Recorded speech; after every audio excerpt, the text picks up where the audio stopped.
You can determine merit pay without performance ratings. There are 3 things you'll need to do.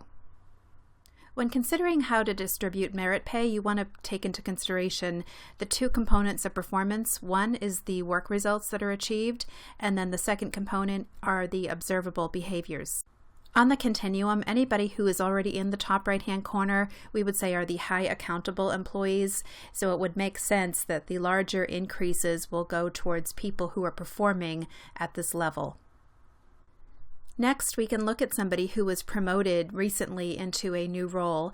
More than likely, this person has already received some sort of pay increase, so we probably wouldn't be spending a lot of our merit dollars here.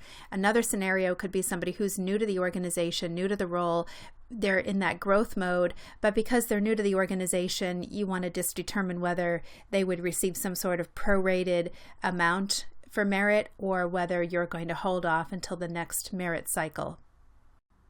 The next performance type to consider is the person who is not new to the role, and despite having time in the job, training, and support, we would say that their behaviors are on target because they're right of center, but their work results are off target. For this individual, probably about 25% of the job is getting done. So when we have somebody who is in this area and they're not making progress, you want to consider probably a very reduced merit increase or none at all, and certainly considering some sort of performance improvement plan. Next, we want to consider people who are performing in the top left of the continuum. These are individuals whose work results are on target because they're above this mid-level line, but because they're left of center, their behaviors are somehow off target. This would mean that they're demonstrating an observable behavior that is unexpected, it's detracting from their overall value, could be disruptive to others, slowing the work down. So we want to consider some sort of merit pay increase that is much more reduced than somebody who's operating in the top right-hand corner.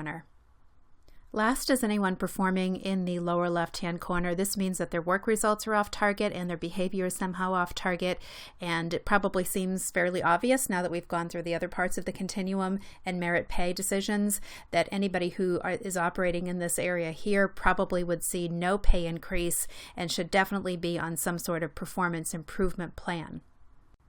Here's just one example of how you can use the continuum to establish merit guidelines. As you can see, anybody who's operating in the top right-hand corner, their percent increase is going to be higher.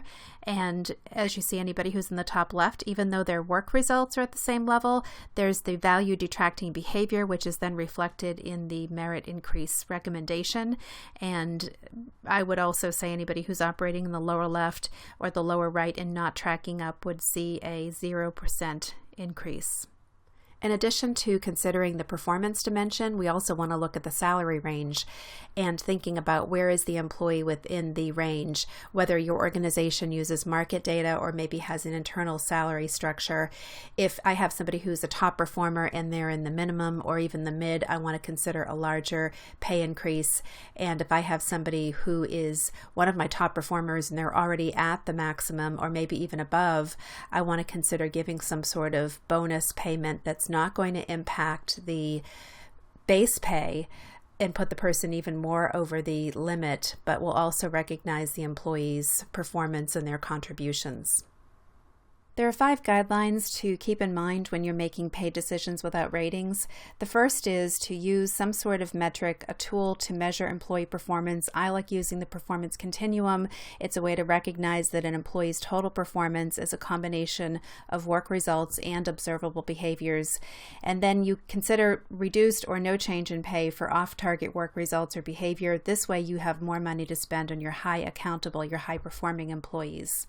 And then you'll give larger increases for your high performers who are in the lower end of the pay range and those who have had a significant impact on your organization or in your business, and for those who are your high performers who are in need of market adjustments.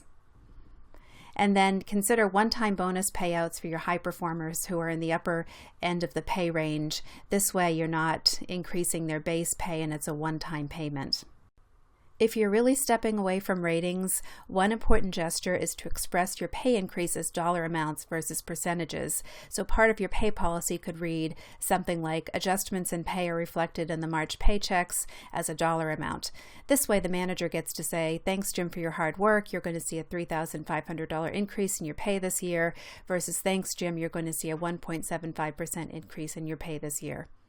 If you have any comments or questions, you can reach out to me by email, phone, or LinkedIn, and you can also download a copy of the Pay Without Ratings worksheet here.